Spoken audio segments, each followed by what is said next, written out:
bitches. There we go. Are you guys ready? Oh, yeah.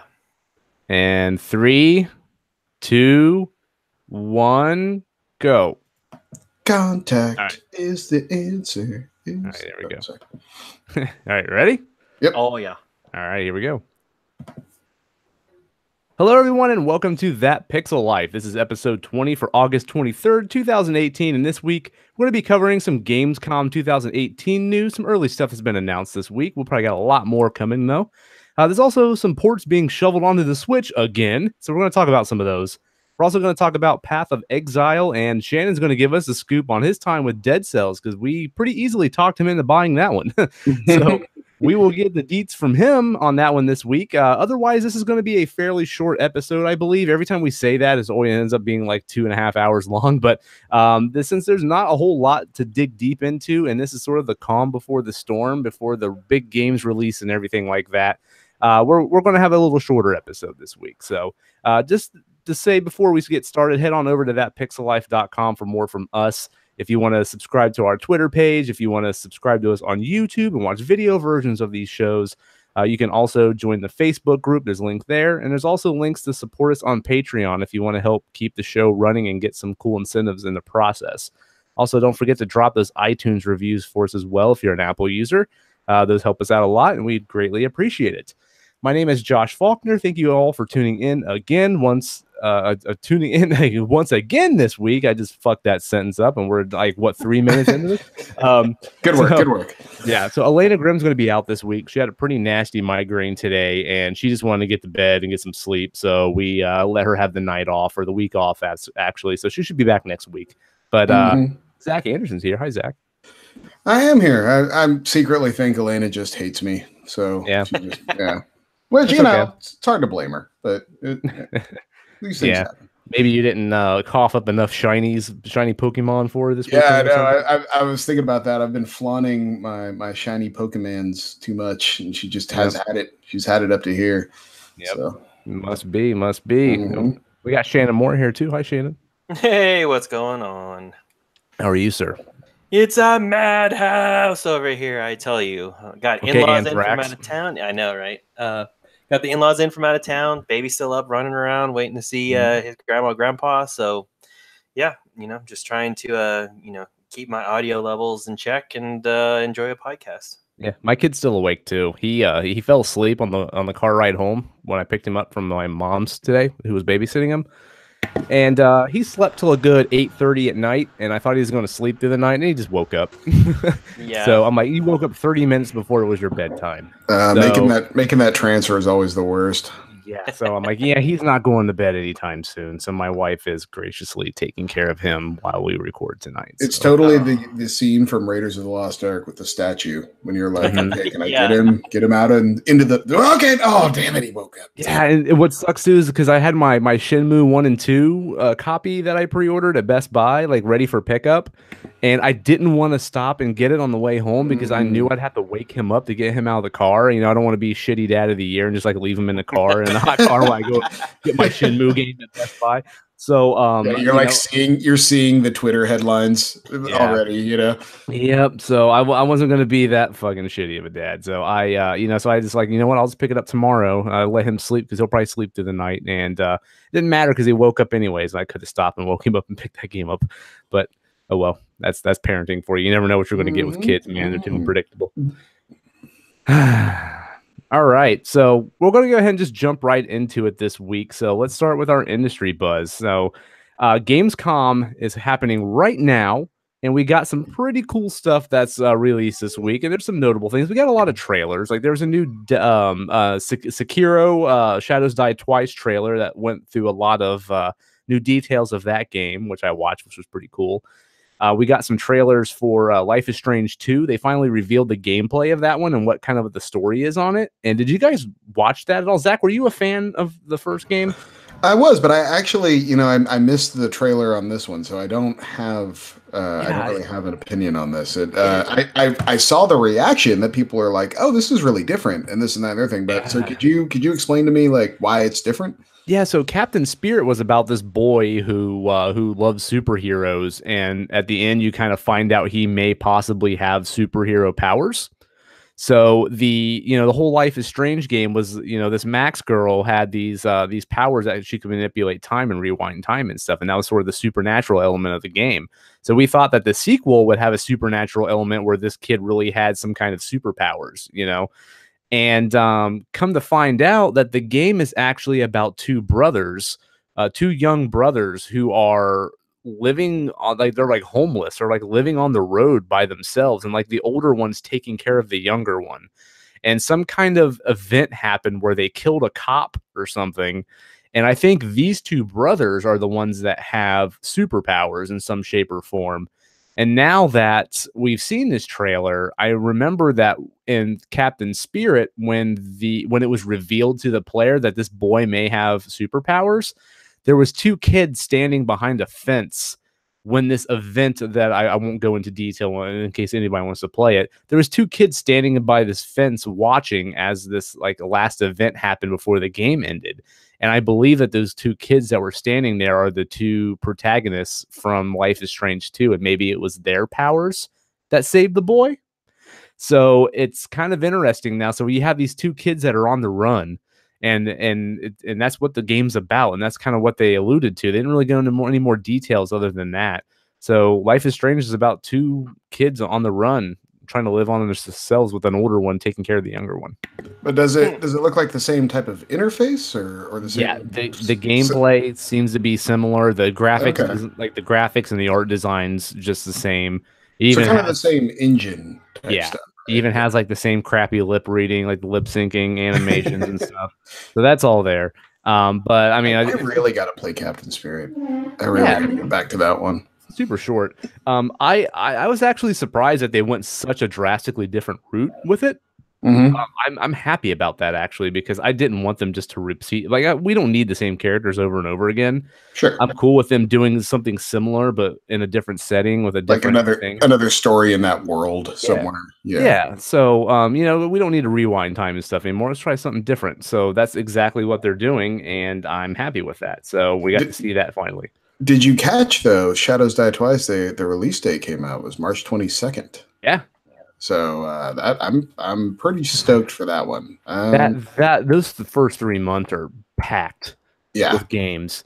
I was so happy that it wasn't February. I'll be totally honest. Yeah. When you saw it was like late March, I'm like, oh, thank God. Yeah, and then we got the Devil May Cry 5 trailer that dropped today, and that's coming out in March too. So like all this stuff, and we got Resident Evil 5, and then what's coming out in February? Wasn't there a big one coming out in February? Resident Evil 2. Yeah, Resident Evil 2 was January, I thought. Yeah, there's January, and then well, it doesn't like everything drop in February. Yeah, there's some big stuff that drops in February, but I can't think of them offhand. I think it's easier to list the things that don't drop in February. It's going to be like last year, man, with like Horizon and stuff. Well, I mean, because February, if I'm remembering right, isn't that like Crackdown and Anthem both released on the same day? Yep, those are two. Yep. Yeah, and then like, the new Metro releases in February, and Days Gone is supposed to come out then, but that game probably sucks. So yeah, there's a lot of stuff dropping. But we also got an announcement that Shenmue 3 finally has a release date. I'm not thinking that they're going to stick to this. I think it'll get at least one delay. But the game's going to be dropping August 27th of 2019, which is about a year from now. So they did show off a new trailer. The game is looking much nicer. It still doesn't look super far ahead to me, like from what they've been showing. So I don't know. I'm super excited for that game, but I'm still not confident that they're hitting that release date. What do you guys think? I mean, I have no skin in the game, so if you're saying it's not polished, I think it's going to get pushed back maybe twice. I don't think you're going to see this game until probably 2020. Shenmue dies twice. Yeah. Now, do you have any interest in the two HD versions that just came out? No. I'm too busy enjoying other games. I don't need to go back and play games that are. You don't need to go back and play games you didn't like 10 years ago. Yeah. Did you didn't like? Did you play them at all? I mean, I might have dabbled in them a little bit. I don't remember. My 20s were kind of a hazy point of my life. Shenmue is a game that I admit that you had to kind of be there at the time for it. You know, I could see people that jump into that for the first time getting pretty irritated with it, with the controls, with the shitty dub voices, the slow pacing of the gameplay.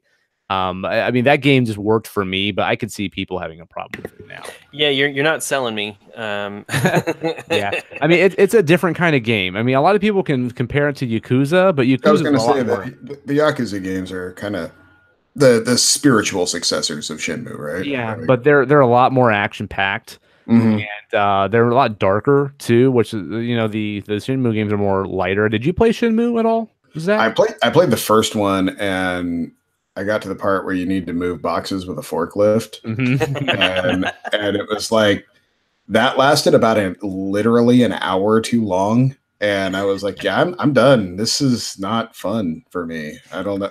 Like you said, it's a game I can totally see the appeal and I understand why it hooks people. I really do. It just it was a time in my life when I played that game that it just was not a game for me at that point. You know, it just I needed more action. I needed to do something, and it was very much a job simulator in a lot of ways. You know, or yeah. It's more like detective based. Like there's more like finding clues and solving mysteries and stuff. I fucking dig shit like that, man. Like I love games like that. So that's what it worked for me. And the story was really, really cool in that game. And I really like the story and the voice acting it's bad, but it's also sort of endearing. I think for me it has a lot of the problems that like a game like LA Noire had, where when you're doing something, it's actually pretty fun. It's pretty interesting, but it's the getting from point A to point B I found pretty tedious and kind of just like, I don't know, like poorly done, but it was pretty nice for the technology at the time.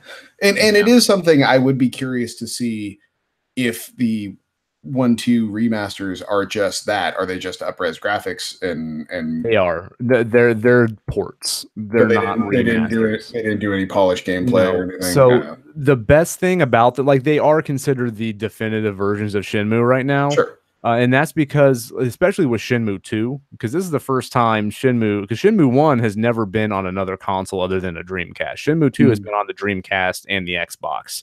But wasn't Shenmue 2 like not really finished either?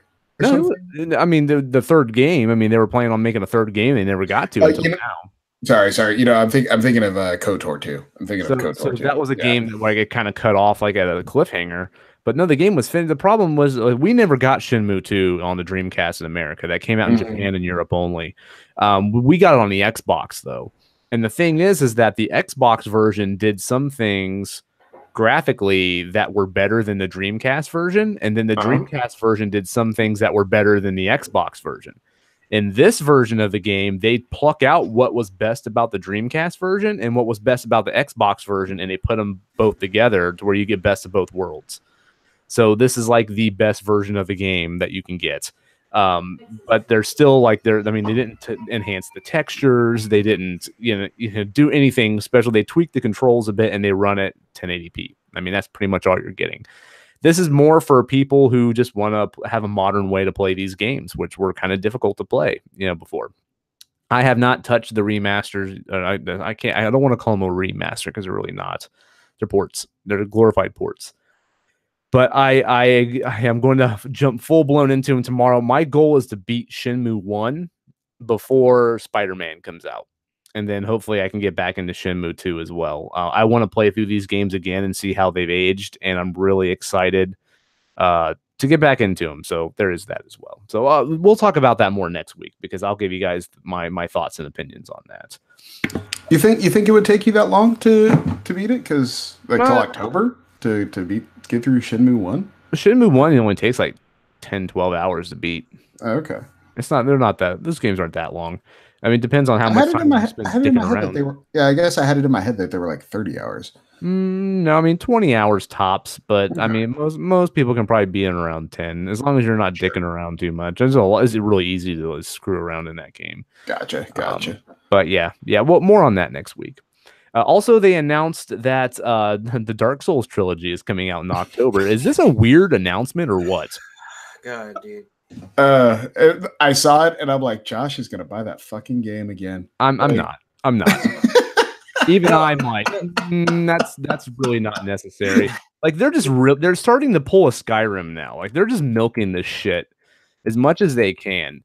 For people like me that love these games, but even I'm not. I mean, that Steelbook is pretty fucking rad. I'm not gonna lie, but at the same time, so I'll tell you though, as someone that did not buy the Dark Souls 1 remaster, I am actually interested in this because I fucking love Dark Souls 3. Dark Souls 3, the world of that game totally got me. Like the lore of that world is. And I think that doesn't even hold a candle to the first game to me. And it's I never really played the first Dark Souls. I probably put an hour or two into it and went, nope, not a thing for me. Moving on from this. Like this game's kicking my ass too much. I don't like it. I'm moving on.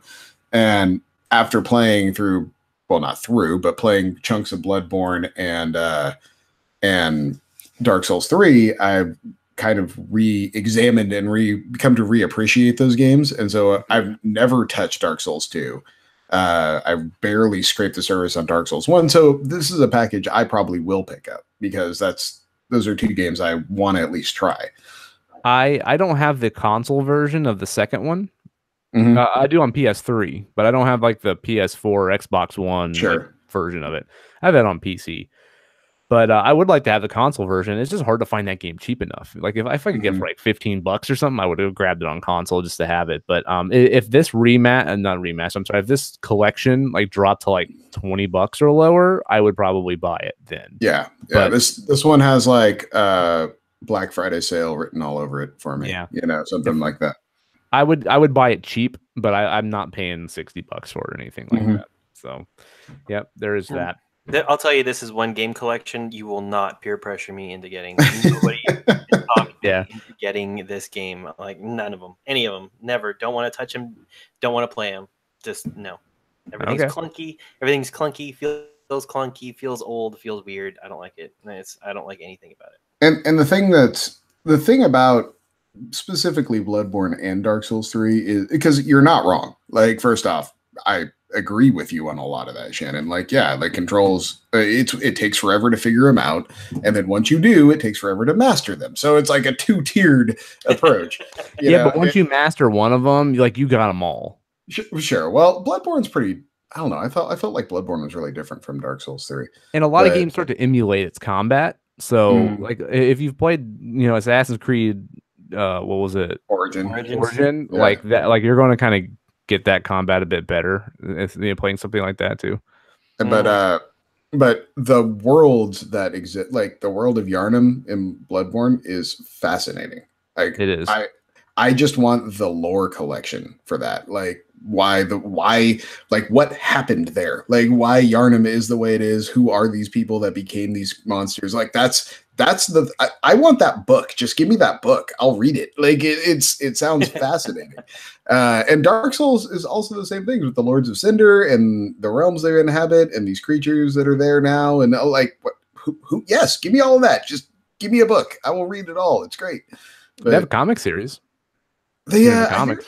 I hear the comic series doesn't really go into depth much though. So yeah, I haven't read it. It's really like I want like a Simillion of Bloodborne, You didn't even get to the real crazy shit in Bloodborne. When you got to like crazy Lovecraftian shit that happens. It flips itself on its back and it's like completely different. And it's like Lovecraftian horror. And to me, that was the most intriguing shit out of all of it. Like that game got nutty real fast. And that's why that game's so memorable. And that's why it's my favorite game this generation. It's so fucking fascinating. And like it has this, I don't know what kind of style horror you would consider it. This beast like werewolf like horror kind of thing going on, and it just goes like this cosmic horror thing, and it's like two different styles of horror that are kind of playing into each other, and it just goes to so many weird places. And God, I love that game so much. It's one of those games that's really hard for me to replay though. Because I spent so much time like trying to beat that game, and I did beat it, and I loved it to death. But I don't know if I'd want to go through that struggle again. Dark Souls for me, I mean, there's so many different ways to play Dark Souls that every time I play it, I can play it differently. But I've played it so much that I can kind of breeze through it. So like that game's a lot more replayable to me than Bloodborne is. We were talking on Facebook a while back about these type of games, and someone brought up Lords of the Fallen, the one that's kind of like the Dark Souls light, and I own that first real like Dark Souls clone. Yeah, and I own it, and started and was like, oh, I should replay some of that. I remember liking that, and so I reinstalled it, and then looked online. And someone was like, oh, you need to start with this build. Like, everyone should just start with this build. And I mean, you can just search beginning or the fallen build for the exact particulars, but it makes the first part of that game so ridiculously easy. Like, it was just like this guy had figured out like the min-max where you need to put every point, and I was like, oh, okay, I got to try it. And yeah, like I just waltzed through the opening of that game where, my initial playthrough, it was like a Dark Souls, like died every 5 minutes and all that. It was just like, it took me until about a quarter into the game before I even died. It was one of those like, yeah. Now you got me interested because I think I have that on Xbox One. Yeah, it was a massive change. It was like a sorcerer build, if I remember correctly. But yeah, I'll send you the link. It's great. Interesting. Cool. Also, another big thing that came out of Gamescom so far is the NVIDIA press conference, which I actually sat and watched this whole thing, and man, that was some technical shit going on. They went into some details, guys, let me tell you. So the new line of NVIDIA graphics cards are dropping. They're not GTX cards anymore. They're RTX cards, and the RTX stands for ray tracing. Ray tracing is a brand new what's the term I'm looking for here? It's a rendering technique. So what it does is they showed off some demos of some games using it, and it's pretty impressive, but it's also very taxing on the hardware to where it'll kill your frame rates, from what I've heard. So what they do now is they can generate reflections in things that aren't on screen. So when you're playing a game right now, and like if they have like water on the ground and like it'll reflect like the world around you in the water, how you see that in games sometimes pretty commonly. This game, I mean, with this ray tracing stuff, they can render things that are not on screen that are included in the world on that as well. So you can look in the eyeballs of a character and the world is reflecting around them in their eyeballs. If there's fire being strung along the ground somewhere, you can see the fire reflected in the water. If there's planes flying over your head and you're looking at the glossy part of a car, like you can see the planes reflected in the gloss of the car. It's really, really cool. It's like they can render reflections for like basically everything that's going on around you in the world, where before that wasn't possible. You had to sort of create this illusion like inside of like the water textures and stuff. It's kind of hard to describe, but if you see it in action, they have a video of Battlefield 5 using this technology. And it's extremely cool looking. And they show comparisons of with it turned on and turned off. And once they turned it on and you saw it running and you've seen like the fire like being reflected off of everything in the world and everything, and then they turned it off, it's like, holy shit, no, I don't want to play this game like that. I want it back on. So it's really, really cool. And these are the only graphics cards that have the technology in them to do that ray tracing stuff. So this is sort of a next gen like rendering technique that we're probably going to see a lot on the next gen consoles and stuff, and these are the first cards that are going to be using it. I did read that they were having some problems demoing it though. Yes, they have an embargo demo. Did you hear that? Yeah, the Tomb Raider demo. Yeah, they have an embargo. Like they can't go into details, but from what I've heard, when they were demoing the game with the ray tracing on, it like fucking tanked their frame rate. Like hardcore. It said that the one thing I read was that with the ray tracing on, it would only broadcast it in 30 frames per second and 1080p.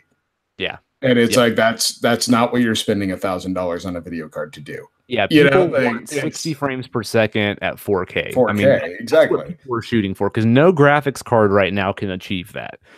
They can on some games, but not all games.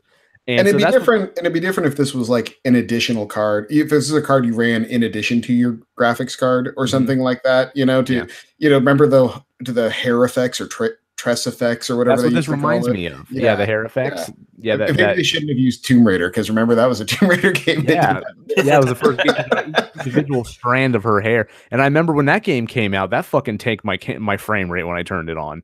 But to see when the PS4 and the Xbox One came out, that was a technique that they used, and it was like fine then. But yeah, it seems like that this shit isn't ready for prime time yet. It's a feature that's there, and they even talked about doing things that like they technically like aren't ready for, but they wanted to push the boundaries early. And I think that there might be some more, tweaking that they have to do to get it to work right. But this seems like you'll be buying these graphic cards and not really using this feature, or it's going to be very experimental. So, the cheapest card out of the bunch is the 2070, and that one's $500. But the one that's launching next month is going to be $600, the Founders Edition. But apparently later on down the road, they'll be as cheap as $500. That would be the one that I would be interested in. But if that graphics card's not much faster than what's on the market now that you can buy cheaper, and the only thing special about it is the ray tracing shit, I'm not interested, because I can guarantee you right now, not a lot of people is going to be using the ray tracing if it degrades your performance that much. Well, it's kind of like VR. It's a thing that I'll be interested in 5 generations later. Mm-hmm. You know, when you've worked out all the bugs, when you've got all the kinks knocked out, that's when I'm in.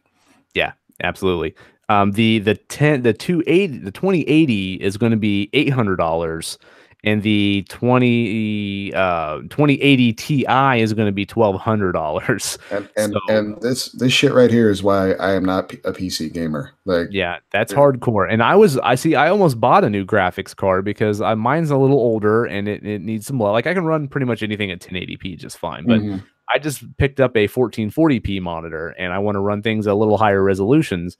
And my current graphics card doesn't do too hot with that resolution. That's when things start to go rough, or I have to knock it down to 30 frames per second. So I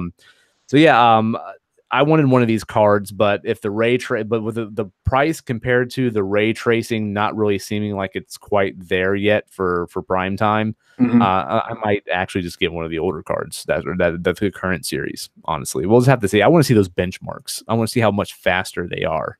If it's really worth the money for that $500 one, maybe next year or something, I'll look into getting one. I don't know. Anyways, you see, me and you suffer from that. Well, Shannon also does too. Shannon, you're in on this. We all suffer from a horrible disease called I don't need it, but I have to have it. And my house is full of gadgets and electronics that I don't need in any way, but damn it, I had to have it. And we all suffer from this affliction. How I don't own an Xbox One X yet, I don't know. I'm surprised at that too, because you have a 4K TV also. I do. And it's just I get like angry looking at my S, even though it works just fine. I'm like, it could be better. I know it could be better. Yeah. But there's nothing to play on it. And that's the thing that reins me back. Shenmue. I bought Shenmue for it. Yeah, it's become my me and Jonathan machine. It's where I play Jurassic Park Evolution and the Lego Jurassic World games, and I will say that like this holiday season, like anything multi-platform, I'm getting it for Xbox One X. Because did you guys see the Shadow of the Tomb Raider stuff for Xbox One X? It's been announced now and it's been shown to the press that the Xbox One X version will run at native 4K at 30 frames per second, or it'll run at 60 frames per second on 1080p. And apparently that's the only console that's going to be able to do that. I don't even think the PS4 Pro can do that. So obviously I'm buying it there, and then like Battlefield 5, like I would definitely buy it on the Xbox One X because it's just going to look and play better there. That's the reason why I bought an Xbox One X, because it's going to be the best way to play multi-platform games, and that's what I want. I want to play these games the best I possibly can. Well, good. If you just stuck to the Xbox One and the regular PlayStation 4, it doesn't really matter which one you choose. You just get the game on the console that's the easiest to play. Oh, ignorance is bliss, my friend. It is, dude. I'm happy in my ignorance. I'm happy just to stuff, the little pew-pews with with the regular 1080p. I don't need any of the bells and whistles. Nah, you don't really. This generation with 4K is kind of, I don't know. It's not really needed. It's kind of an extra bell with, and with the PS4 Pro, most games don't go 4K anyways. They'll go 1440p if that. So, All right. Anyways, one more announcement that we got from Gamescom I thought was interesting is we're getting HD remakes of not remakes, HD remasters of Grandia 1 and 2 coming to the Switch and Steam this winter. Now, the reason I mention this is one, Grandia 2 is one of my favorite JRPGs ever. Mm-hmm. It's probably like top 5. And see that that's another reason why I wanted to mention this because of Shannon. Because I know he's a big JRPG guy. Have you played any of these? Yeah, I played Grandia too. I played it actually back when I was living with my mom and dad. I played it. It was probably one of the first PC games I had on the PC that I built myself. And looking back at it now, that's right up there with the Final Fantasy VII graphics. So yeah. At the time, man, at the time, at the time, it wasn't really the graphics that did it for me. It was the story. The story of Grandia 2 I liked a lot. I played I had the Dreamcast version when it came out. And then it came out on PS2 and then it came out on PC later. Yeah, and, 2002 for the PC. Yeah, so man, this is probably one of my favorite JRPGs ever, and I own the first one too on PlayStation. This was back when I was on a big PlayStation RPG kick, and I was trying to like buy all those games because they were super rare, back in the day, like your Xenogears and whatnot that were worth like a shit ton of money. And I paid $50 for a copy of Grandia 2 on PlayStation, Grandia 1 on PlayStation 1, and I never played it. Like it's just sitting there. So, I mean, just to revisit Grandia 2 and in HD and having the bonus of the first one as well, and for the Switch in portable form like that, I will totally buy this. And I was going to suggest these to Shannon if he hasn't played them before because they're both really good games. Even though I can't comment on the first one, but I've heard amazing things about it. No, I agree with you. I mean, I'm glad that they're getting a re-release, but that one needs to stay in the past. I think my memory of it back then was great, but I think if I played it now, I would be wanting more in the graphics department to keep up with the story. Okay. I don't remember that game looking that bad. Well, but it's also it hurts when you know the story too. I think that I kind of get where Shannon's coming from there. It's like when you know the twists and you know what's coming, it's hard to stay engaged when it's chunky ass graphics from 12 years ago. Yeah. 2002 was 16 years ago, guys. Like, it's the big thing for me though is that I stopped collecting games like these old games because so much of the shit that I love is coming out and stuff like this, like these remasters in HD, to where I can just download them and there's my copy. I ain't got to hook up these old consoles no more or any of this shit.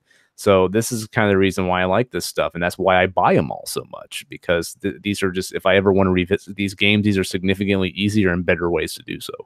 I mean, it's better is subjective, but I mean, to me, I think they're usually better. Like the NES Classic, SNES Classic, I'd much rather play that than my old Super Nintendo.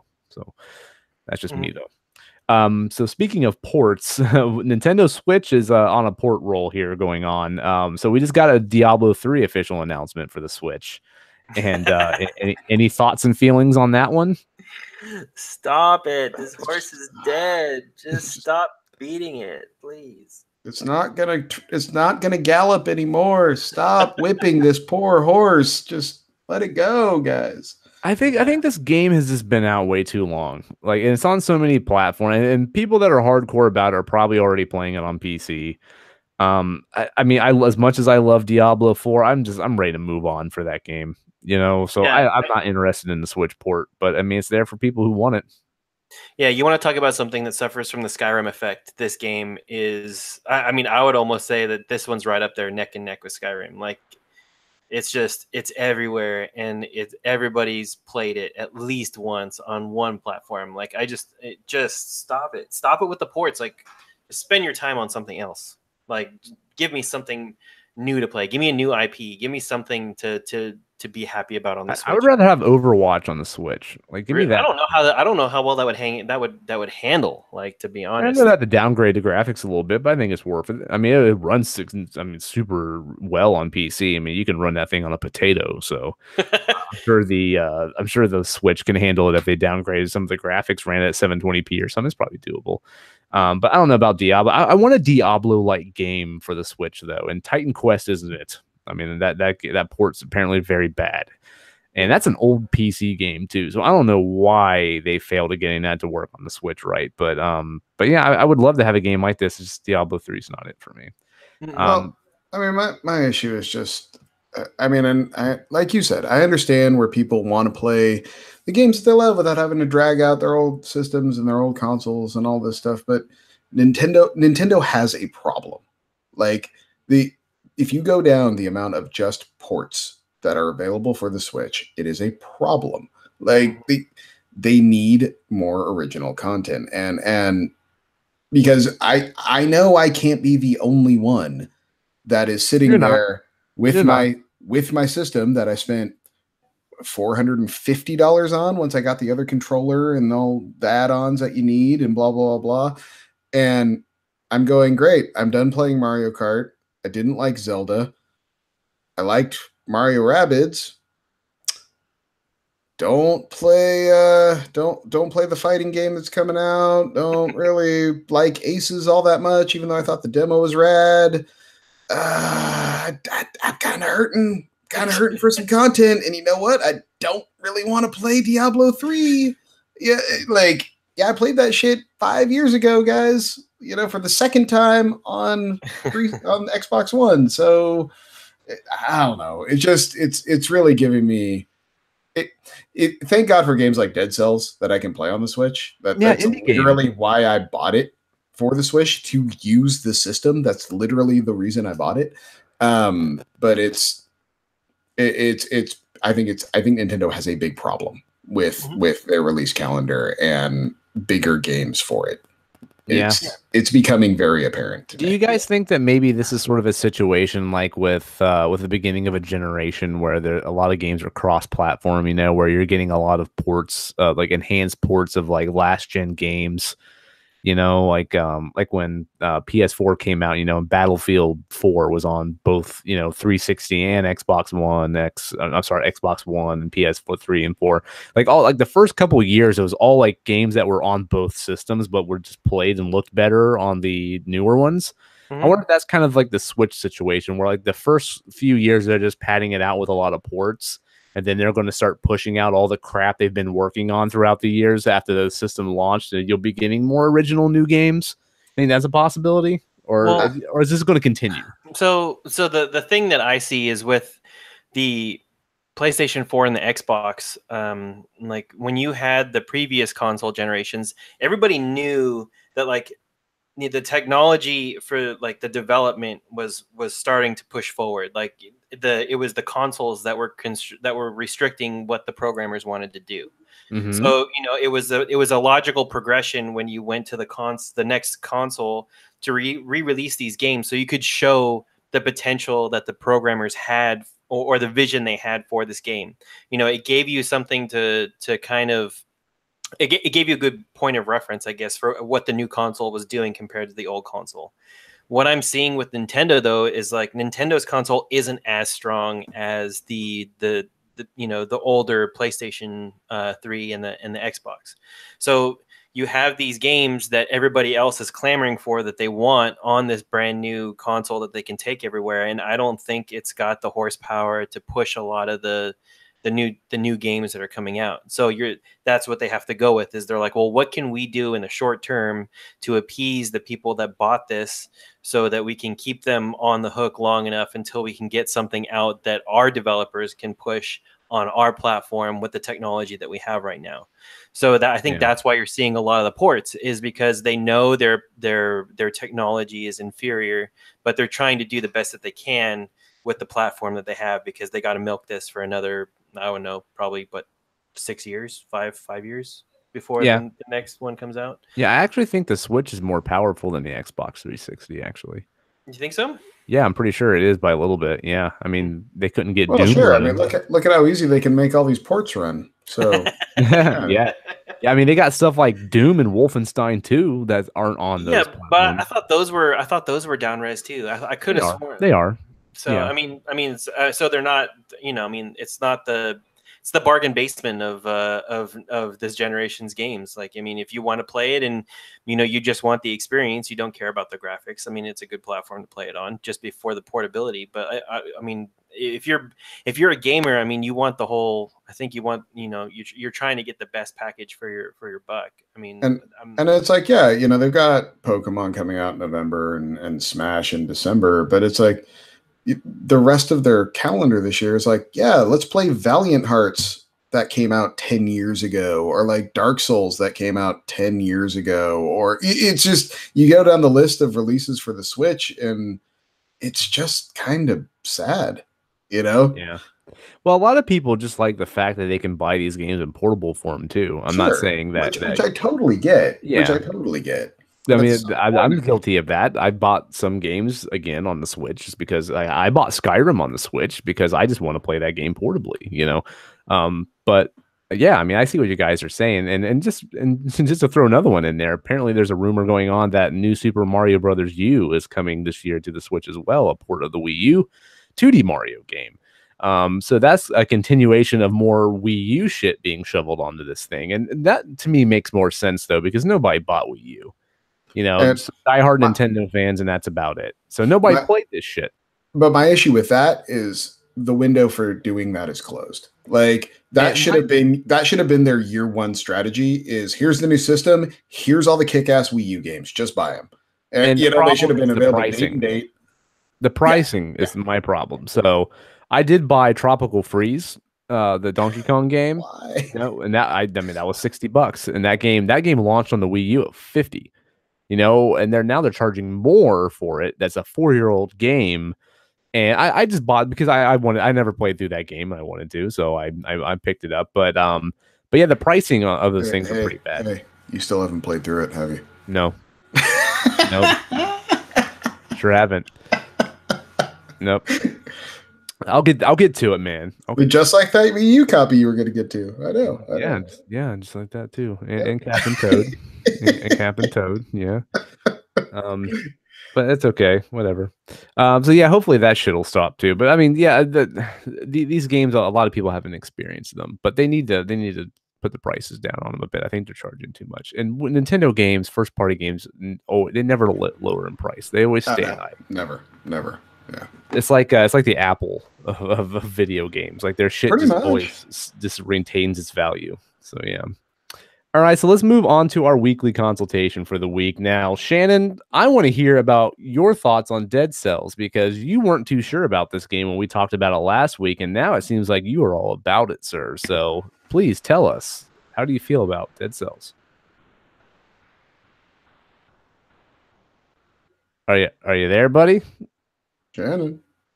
Are you on mute? No. Where'd Shannon go? He's there. He just can't hear him. Sign language? A, B, C, D, E, F, G, H, I, J, K, L, M, N, O, P? Is that P? Uh-oh, he fell out of his chair. Did he die? Is he okay? Oh, and that chair's moving by itself. There we go. And he's back. Oh, there we go. I kicked out the power plug from my microphone. Oh, okay. Well, I was gonna say I had some zingers I was going on in there, like with Josh paying $60 for a game that's 4 years old, but I guess it went by the wayside. It won't be the last time, dude. Don't worry. Not for none of us.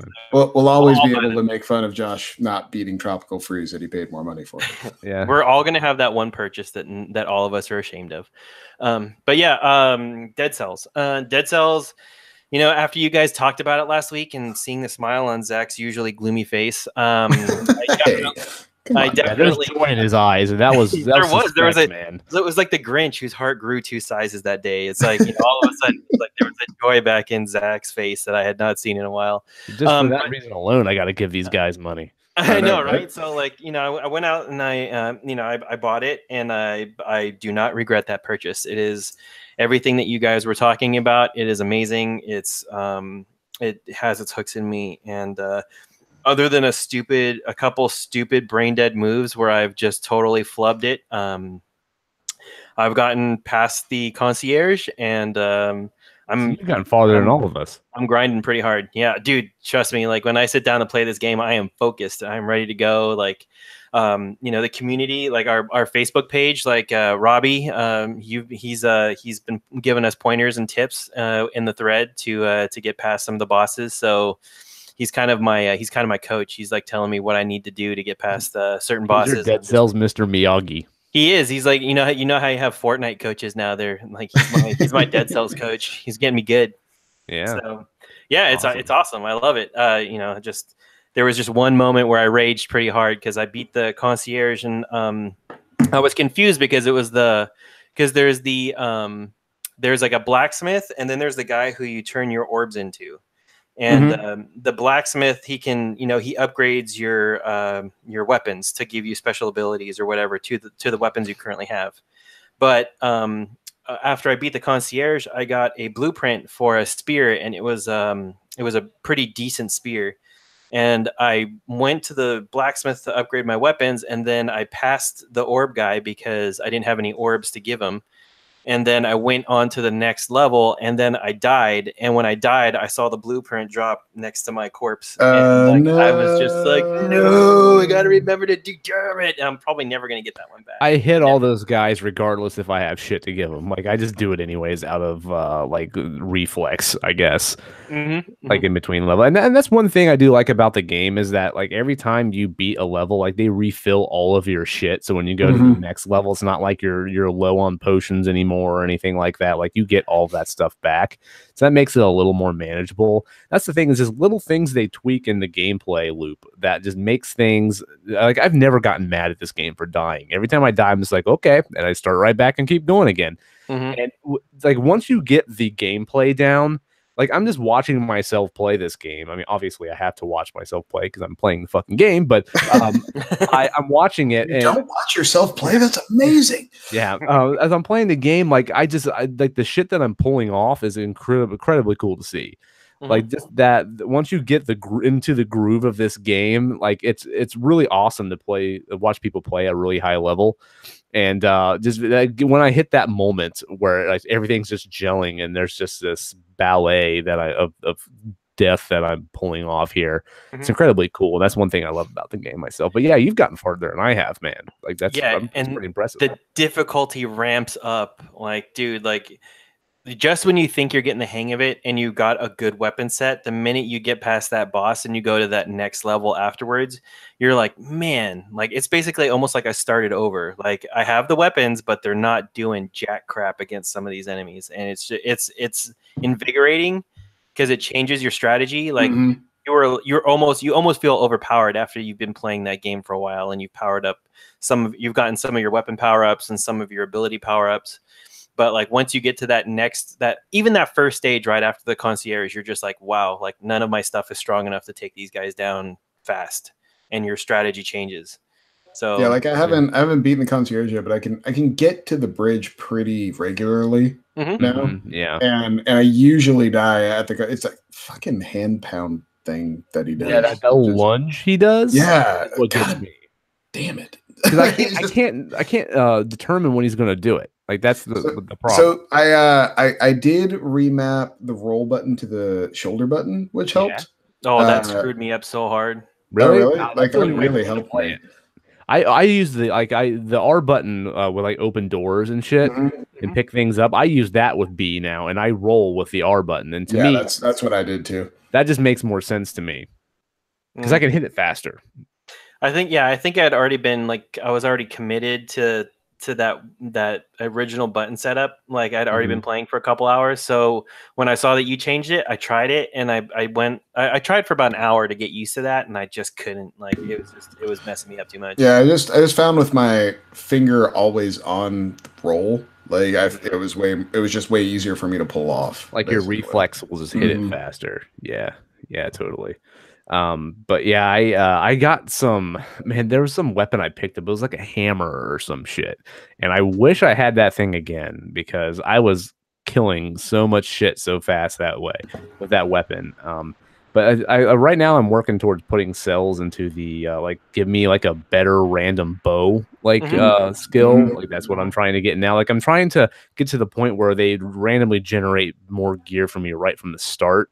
I'm not just picking up the starter shit every time. That's kind of what I'm working towards right now. But I got the 2 health potions now, and I'm running through, and I just have a blast every attempt. Like I doesn't care if I die or not. Like I just have fun trying in this game, and that's a very rare trait to see in a game like this. It's like I said. It's like I said in prior episodes. Though the mechanics of that game are what make that game. Like jumping and slashing and rolling, it all just feels so good. Pound is super satisfying too. Dude, the bow and arrow is choice. Like like that's the best. That's the best feeling. Is launching that bow. And it has a little bit of that Super Meat Boy thing where when you die, you screwed up.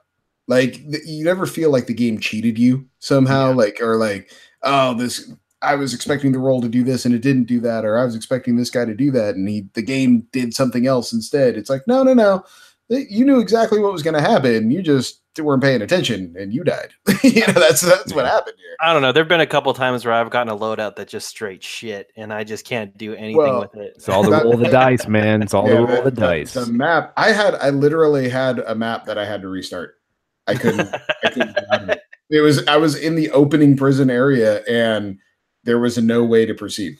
It was just I cleared everything. I went through all the areas, and then the way out was a jump I couldn't make to it was too high up, and there was literally no way to get there.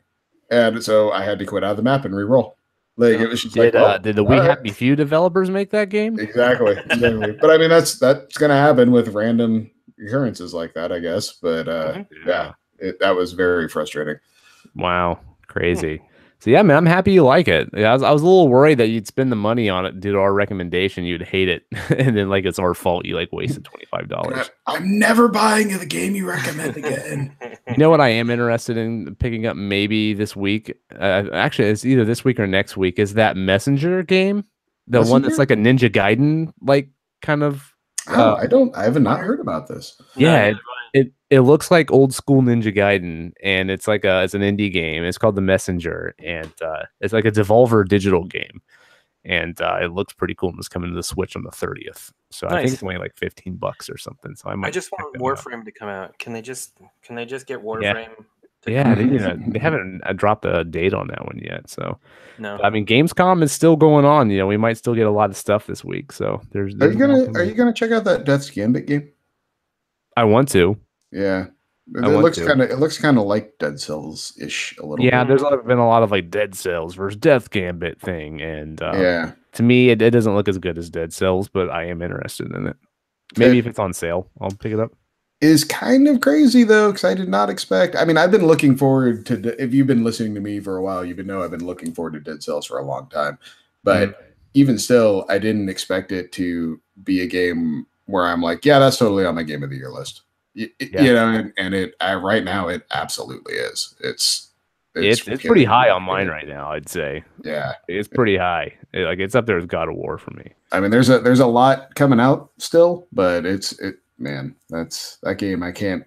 It's got to be on the top 10 somewhere. It's just so solid. It's just so good. It's super good. It's super good. So I've been playing Path of Exile. Have you guys heard of this game? That's kind of a Diablo-ish game, right? Yes. So I was actually trying to seek out a Diablo-esque game. Was that free to play?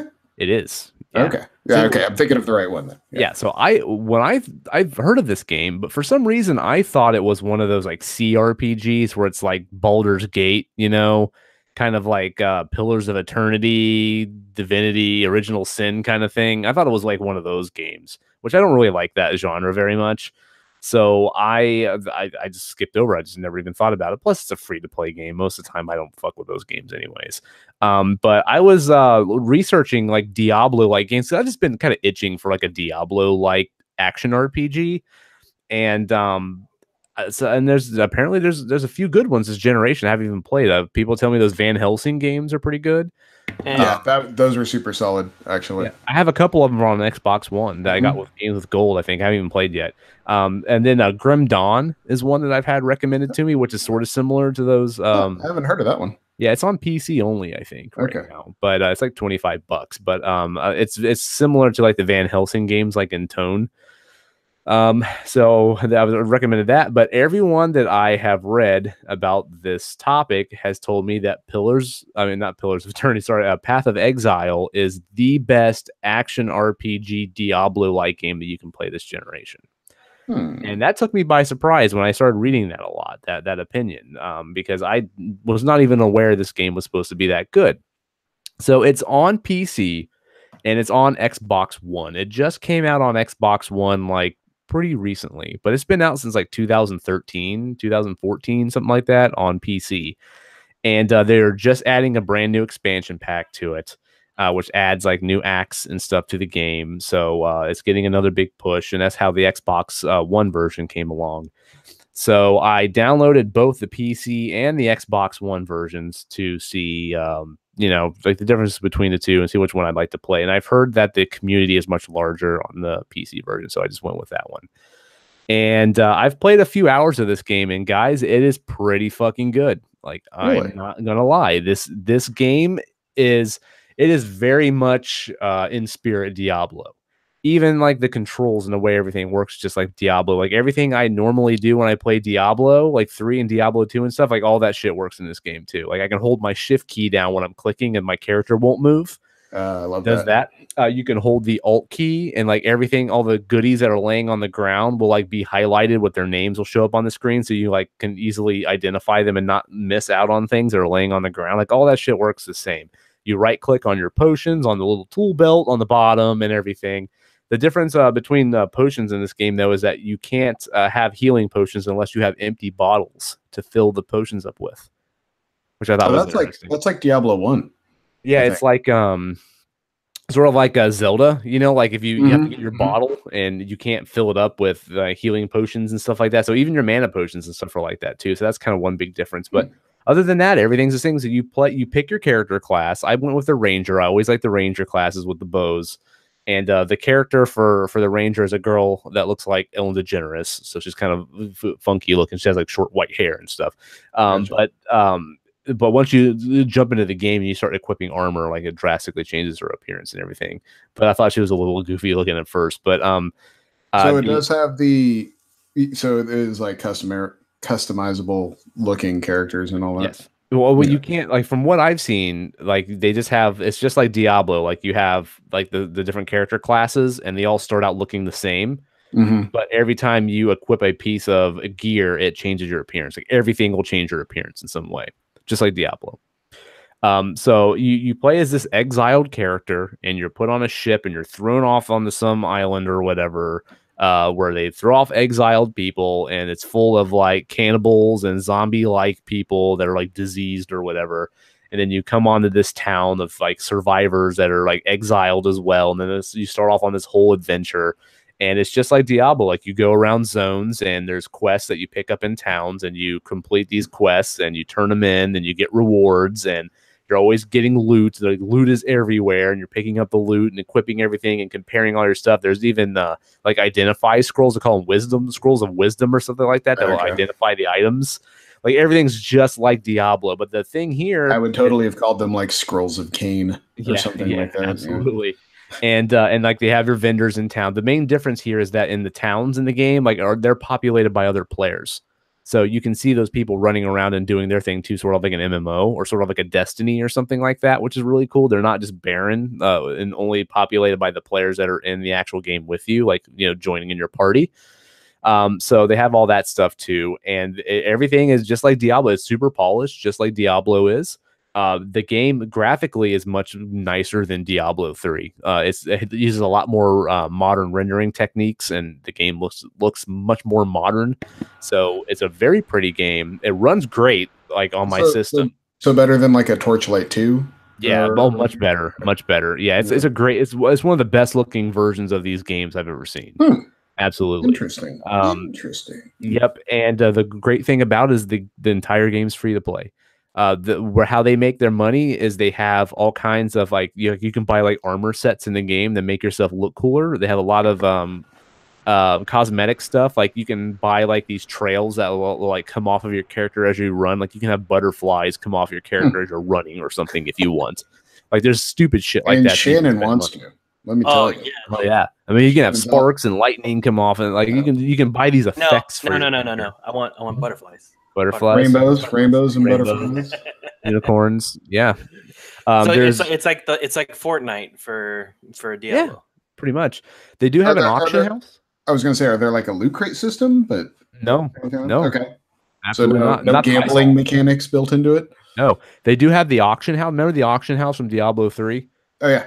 And they cut it out because like it pissed people off. Well, they have it in here because now it's like the fucking modern day in gaming, and that shit don't piss people off anymore. Well, someone needs to write a book about the auction house, because me and Shannon have a friend named Don that I remember when that thing first hit in Diablo 3 and was active.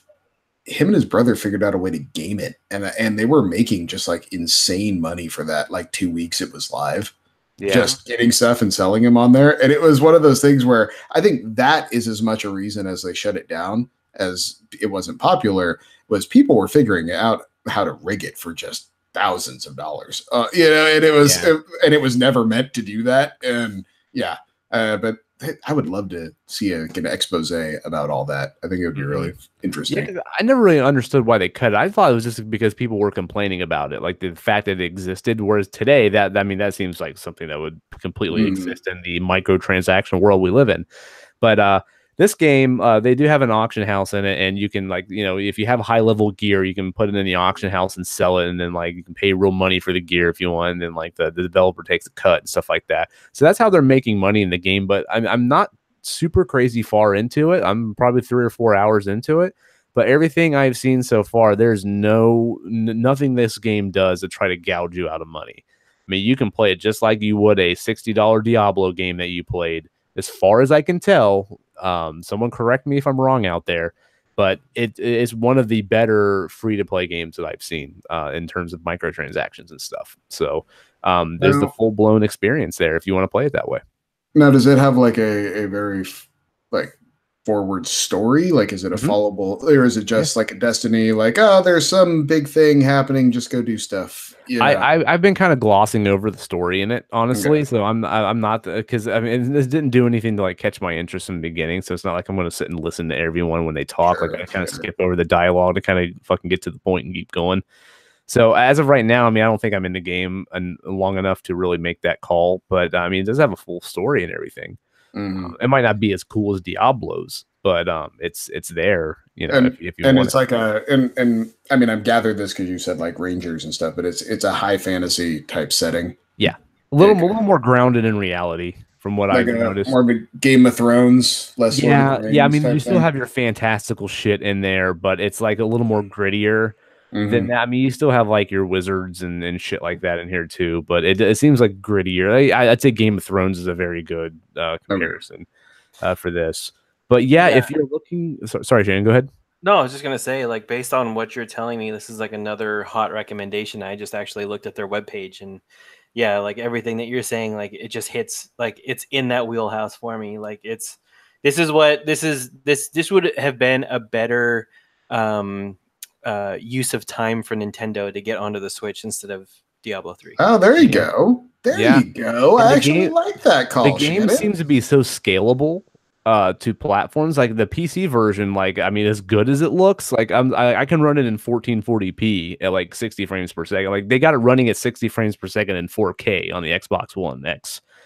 So I mean, they could probably make that work on the Switch, but yeah, I'm very much enjoying the game. I'm playing it a lot. It hits all the right notes. It feels great. It doesn't feel like a Me Too Diablo game. It feels like it's right up there in terms of polish.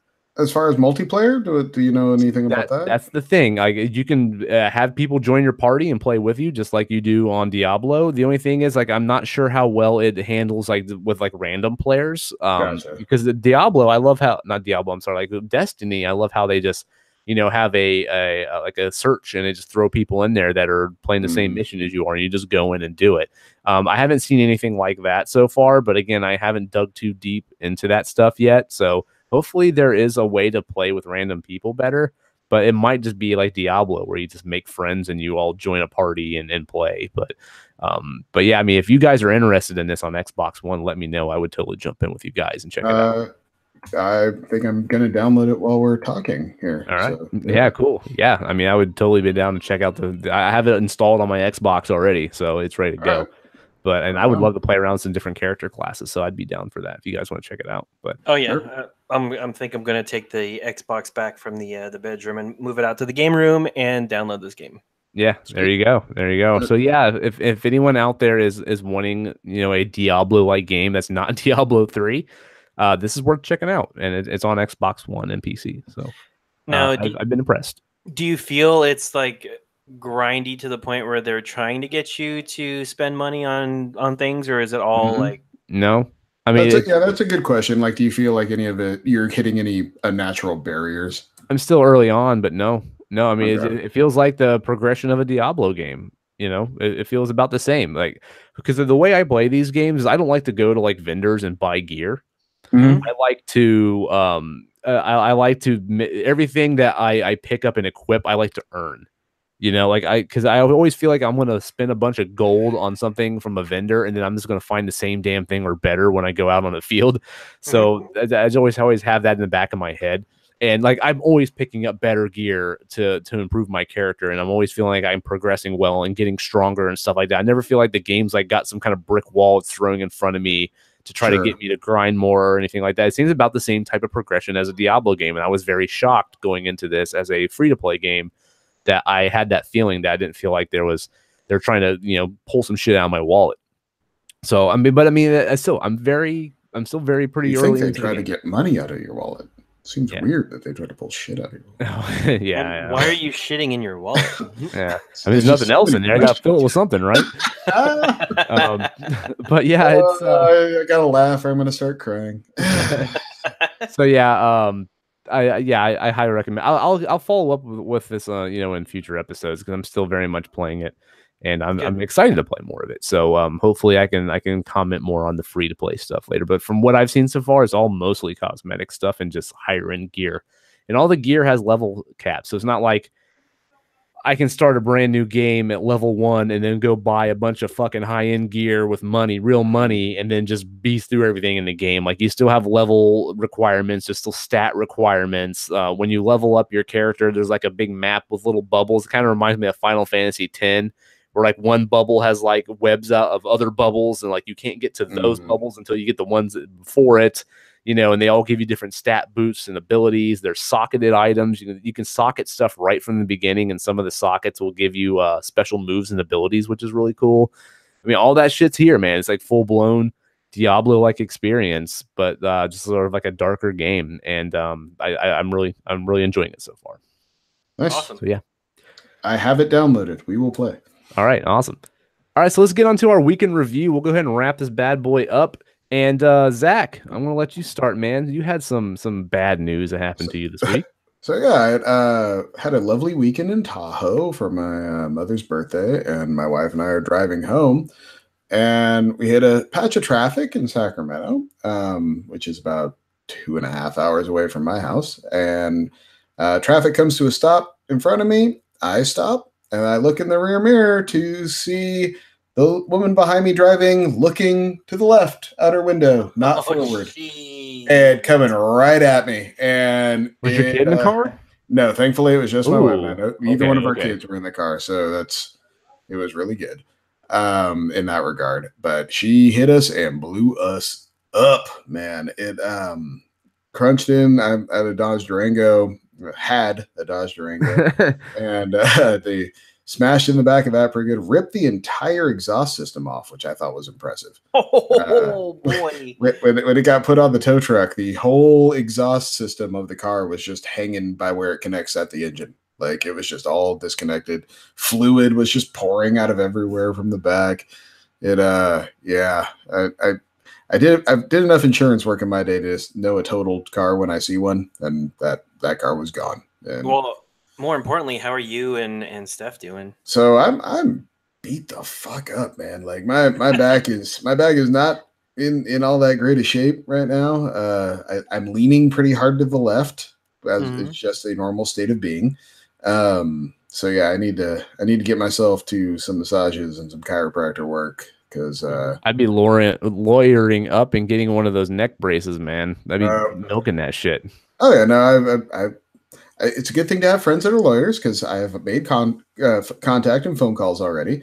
But this lady have insurance, and it is why I have insurance. So, but yeah, it's all the things. Like me and my wife are just starting to talk about replacing that car. We were not prepared to be buying a car in the next week or two, but now here we are. Well, that's the cool thing. That's what's dope about it. You get to pick out a new car. Totally. You're like, yay, free car. But, well, discounted car, I should say. But the, but the thing is like now I got to research real fast what cars I want. And like I had an idea, but now I've got to really buckle down and make a decision. And then, like we had to throw out both car seats because these car seats after there's a good $300 you got to drop right there. They should reimburse you for those, right? Well, yeah, certain insurance will cover those also, but it's still $600 I had to spend right now. I ain't getting reimbursed yet, so and I still got to take my kids places. So it's See, my wife, she had a Yaris, a Toyota Yaris, which are a pretty small car, and she totaled it and got in an accident, and the lady didn't have insurance. Man, that was a battle. But luckily, her car was worth more than what the payoff was on it. So she pretty much had like $4,000 in her pocket to go buy another car. That's nice. I mean, she had to, get on another loan and all that stuff. Yeah. But I mean, she got to put a $4,000 down payment on a car, which I mean, they were loving that. So she pretty much got pick of the litter on any loan she wanted in that situation. But yeah, and she finally got like the car she really wanted. She got a Jeep Patriot. So nice. So now she's not driving a little tiny Yaris. Nice SUV. Driving your kid around this little like plastic shell called. Dude, it was a 2-seater. I mean, not 2-seater. I'm sorry, it was a 2-door. And man, getting your kid in the back of a 2-door car. The worst. Yeah. Yeah. But so this is a quick PSA for everyone. Your uninsured motorist coverage, which will be called, this is going to get real dry and real boring, and I'm sorry, but you need to know it. Your uninsured motorist coverage, which will be U1 or UM on your policy, depending on where you are, your state. Insure yourself. That is what you are paying to insure you. That is your coverage. They call it uninsured motorist, but it should be driver coverage. So insure you for as much as you insure everyone else. So if you got 50,000 per person, 100,000 per accident liability coverage, put that on yourself, because that when the other person doesn't have insurance, that's what you get then. When you're rolling around that base minimum uninsured motorist, you get nothing. Like you get like $5,000 and they just tell you to have a nice day. So just it's not that much more expensive. Just insure yourself. Just because right now it's like people are like, does she have insurance? I'm like, I don't know. I don't care. Cops got the report. It'll work out, Yeah. I'm not even stressing it. And it's not even that much more money. It's one of those things like it's a grown up choice, but go do that. Spend your money wisely. Because I have been in 3 totaled accidents in the last 8 years. Which, by the way, what are fucking odds of that? Like, I've lost 3 cars, totaled accidents, and have not been at fault in any of them. You and my wife, man. I don't know what it is about both of you, but like, my wife gets like the destruction derby. Yeah, 2 times rear-ended on the freeway, and 1 time T-bone through an intersection. Like, jeez. Yeah. So what car are you considering? Like, is there something in the back of your mind that you want to get? We've been batting around. We've been looking at Durangos again because we really like the Durango we had. So the newer Durango. Subaru Ascent, they just released their get that Sub. Yeah, Subarus are pretty good, man. Yeah, everyone that I don't like the look of them though. I don't like any of the looks. What are you talking about? The Forester's dope, man. Like we got this. I think they all look like shit to me, but they're supposed to be super good. So they're amazing. It's amazing. It's the best car. It's I hated my wife's CX-5, and when that got wrecked and we got the Subaru, I was a very happy man. It's a great car. Yeah, see, I want to look at the the Ascent, the Durango, the Honda Pilot. My wife wants to look at, and the Mazda CX-9, the big one. But I'm probably gonna nix the Mazda, just because I like the Mazda 3 I had, but they just kind of felt cheap on the inside. It's a glorified Ford. Yeah, well, yeah. I would actually recommend the Hyundai Tucsons if you haven't looked at those. Oh, okay. They're pretty nice. And the Santa Fe too, right? That's they're both kind of similar, and they have 100,000-mile warranties on them. Oh, that's not bad. Yeah, so that's why I bought mine, because mine's a Hyundai. I have an accent, and that's the reason why I bought it, because their warranties are so killer. Nice. But I've been going back and forth. I've been wanting to get one of those Jeep Renegades. Yeah. They make them in lime green, and they're fucking dope as shit. Of course, that's why you want one. Yep. So it's the only SUV that I'm aware of that's lime green, other than those like fucking stupid Kias. Those Kia. Actually, I hear the hamster Kia. Yeah, ones. The hamster Kia. Yeah. They make those in like an ugly pea green. But yeah, I hear the Lamborghini SUV comes in a nice lime green. Oh yeah, because I can afford that. Hey, you were just looking for Patreon that were green for me to get that one. Stop buying fucking $1,000 video cards and maybe you can. I've never spent $1,000 on a video card. Stop buying Tropical Freeze for the 15th time. Yeah, right? Totally. I bought it twice. Okay, but yeah. So speaking of video cards, I actually upgraded my computer this week, and one thing that you guys listening to this show may notice this week is that our music's a little different. That is because my fucking computer crashed and I lost everything on my hard drive. I actually backed up a lot of our stuff. So luckily, like a lot of our graphics and everything that I made for that Pixel Life is still intact, but I also lost a lot of the more newer music that I made. And so basically what happened was I wanted to get a few upgrades for my computer. I built this computer in 2014. It was when The Witcher 3 came out. Because I kind of built my computer around The Witcher 3 because that was like the big graphical, that was like the game to like run on your PC at the time. And this computer has been awesome to me so far, and it still runs great games really, really good. But the graphics card is starting to get up there to where, I'm starting to have to drop down the graphics settings a little bit. And my monitor looked like shit. It had this nasty ghosting effect that was coming off of things when it was very obvious in games. And even my wife was noticing it, like when she was web browsing and stuff on it.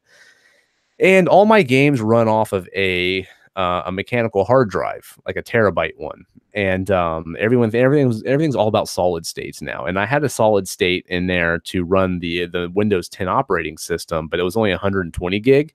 And we almost filled that thing up. Like, it's almost done. But I run all my games off the mechanical hard drive. So I wanted to get a new hard drive. I want to get one of those terabyte solid states that would just much bigger for the operating system, and that I could run all my games on as well. And those things are not cheap. They're pretty expensive. And I want to get aren't those like $500-$600, something like that? No, not that much. They used to be. Okay. And I want to get a new monitor as well, because my monitor was just not doing so hot. It was old, and I wanted something with higher resolutions because I wanted to start getting to like the 1440p and the 4K stuff. I don't want to run PC games at 4K yet because the 4K actual PC monitors are just stupid expensive. And they're not very common. Like, a lot of PC games are just using 4K TVs to run PC games on. So I got a 1440p one. It's a very thin HP 1440p LED. It's really, really nice. So I bought that. I got a really good deal on it at Best Buy. They had some anniversary sale this weekend, and they had a terabyte Samsung solid state drive. And these things are usually about $300 or $400 for a terabyte, and this thing was under $200. I've never seen one that cheap, a Samsung, before. And the Samsung are like the top of the line, like fastest SSDs. They're like super, super popular, but they're also the pricier ones. And once I saw that, I'm like, oh shit, I'm done. And like, this is what I've been waiting for. I want to go this cheap. So I get home and I plug in the monitor. The monitor's great. And I turn off my PC and I go to play around with the hard drives. I wanted to clone my old hard drive, my old solid state with the operating system on, and put it on the new one. So I go to plug in the hard drive into this brand new $200 solid state drive I just bought into my PC, and I plugged in the SATA cable that gives you your data, and I go to plug in the power port into it to give it the power from the power supply. And I don't know what happened. Maybe I went in there at an angle or something. I fucking snapped that power pin off of the solid state drive. And I turned that thing into a $200 paperweight. I was not happy. I was freaking out. Yeah, so I'm looking at this thing, right?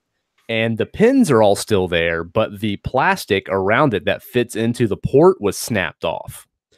And I mean, these things must, the whole solid state drive. I mean, these are some of the top of the line solid state drives you can buy, but man, these Samsungs are made out of very cheap plastic. I have a cheapo solid state drive from P&Y, the smaller one. It's like made out of metal, and it's better. This thing snapped like a twig when I tried to plug it in. I've never done that before in all my years of PC building and working in IT and stuff like that. It was crazy. So I tried to work with it to see if I could still get it to work, and I got it to power on and work. So I'm like, okay, cool. I fucked up, but apparently it's still working. So as long as I'm careful, I should be okay, right? So I go to migrate all my data from the old drive to the new one. And all of a sudden, after that's complete, and I got Windows booted up on this drive and everything, all of a sudden I hear this noise coming from my computer. I'm like, what the fuck? So normally when that happens, when you're playing inside a computer, normally like a cable might be hitting one of the fans or something. So I'm like, okay, one of the cables from the power supply might have hit a fan, and that's why it's doing that. I go in and I open up the computer to see what's going on, and that power pin, that power port on that hard drive came out, and it was laying on the heatsink fan of the CPU.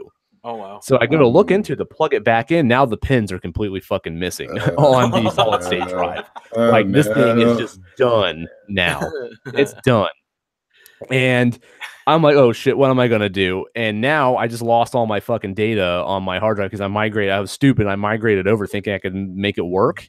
And yeah, so something happened. Like something must have like fell once that cable hit the fan, it must have rattled and just broke more of it off. So I was freaking out. I didn't know what to do. I had to put the old solid state back in and reinstall Windows from fresh. And I'm like, man, I just spent all this money on this fucking hard drive and now it's useless. Thank God that Best Buy has a very lenient return policy.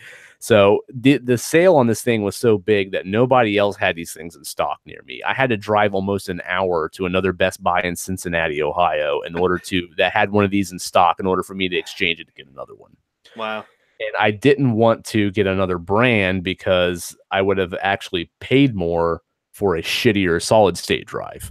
And I wasn't going to do that. So I was either just going to get my money back and say hell with it, or I was going to exchange it. Just be a hell of a lot careful with it next time.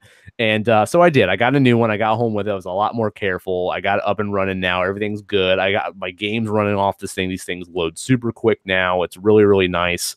So now I'm back in action with some nice new PC upgrades. But man, I lost a lot of our data for our podcast and a lot of other stuff, a lot of pictures of the kid that my wife had. She's not too happy about. But that was my little PC upgrade horror story for the weekend that I dealt with. So yeah, but we're in good shape now. So it's all good. So my next goal is a video card. I want to get a new video. That probably won't happen until next year though. But I want to beef that thing up and play some games a little better. So yeah, Shannon, what you got, man? No, I mean, I have an inspection on my elevator tomorrow that I've been building for the past 2 months. So that sounds interesting. Yeah. I wasn't. It actually, it's pretty fun because you basically just try to break the elevator. And if at the end of the day it's still running, you're in good shape and you get your permit, and then you move on to the next elevator. So, I think my favorite part is we just basically you take all the power to the motor, you just take all the leads off.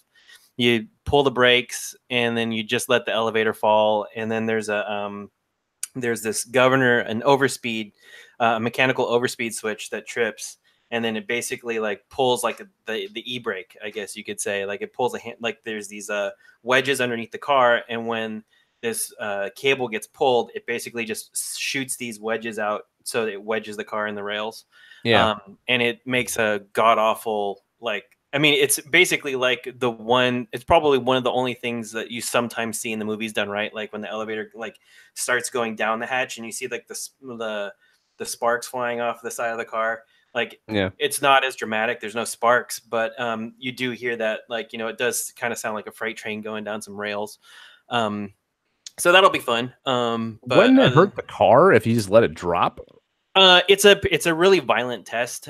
So you only do it on state inspections typically, just to make sure that everything works the way that it's supposed to. But usually, Would it damage the car? Like, when it hits something when it hits the bottom, or it something doesn't hit the it? bottom. Like the safeties are supposed to stop it. So the safeties will, like, once the car. So you have a rated speed, and then your governor is set to trip at like 100 and I think it's like 125% of the rated speed. So if you're going down the hatch and it hits that speed, if you overspeed the car or you just let it free fall, the safeties will set, and then you measure how far it slides, and you have to it has to be within a specific range for the speed of the car or of the speed it's traveling. And then once you got that measurement and it's within that range, you can reset the safeties, and then you can put the car back in service. And typically, you have to do a couple minor adjustments to make sure that everything's reading appropriately for like the capacity of the car, like so it knows when it's got an empty car and when it's fully loaded. And you basically just kind of set all the brakes back up and get everything back in order, and it's good to go into service. I have a question. How did you get into this in the first place? I am a third generation elevator mechanic. Okay, so this is like a family thing past. Yeah, but right now, it used to be pretty. It used to be pretty exclusive to get in here. You used to need to know somebody to get into the elevator trade. But as of probably over the past 18 years, the state has taken more control of the hiring process for the union. So now there's an open enrollment period, and you have to take a test. Then you have to go through an interview, and then you get put on a list, and then you have a 1-year probationary period and a 4-year apprenticeship program before you're allowed to take your state certification exams. Wow, I didn't know there was that much involvement in elevators. I mean, it makes sense. Like basically, when you're done with our 4-year apprenticeship program, you have a degree in mechanical engineering, but you didn't go to a college to get it. So there's benefits to it. But yeah, it's a pretty intensive apprenticeship. Wow. Crazy. Zach, were you going to say something?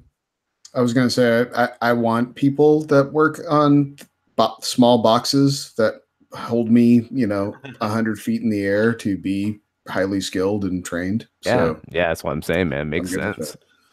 Mm-hmm. So, yeah, it's scary because I'm working in an abandoned hospital right now, and I ride these elevators all day long, and it's like they're not giving those elevators the attention that they did when the hospital was open. So now I'm like, and they, sometimes like when they stop, like they don't open up like right away, and it like takes a couple seconds, and I'm like, is this it? Like, is this the moment where I'm stuck in this fucking elevator because there's like no one manning it or anything anymore?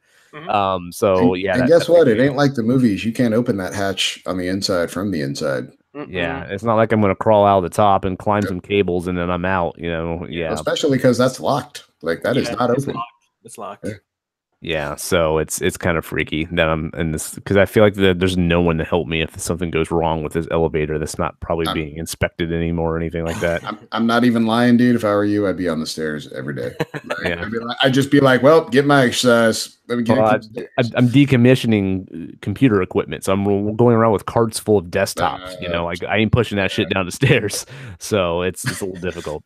Where's the computers? Oh, 3rd floor. You can get them. They're on the stairs somewhere. I pushed them down the stairs. You wanted me to decommission them? I just dropped them down the stairwell. Yeah, there's no one's getting data off them things now. That's for sure. They're in pieces. Yeah, I always think it's funny when I get into an elevator and everybody inside is like, "Oh, that's great. If the car breaks, you can get us out." I was like, "If the car breaks, I'm in here with you. What am I going to do? I got to call somebody to get us out." If the car breaks, I'm probably dead like the rest of you people. I don't know.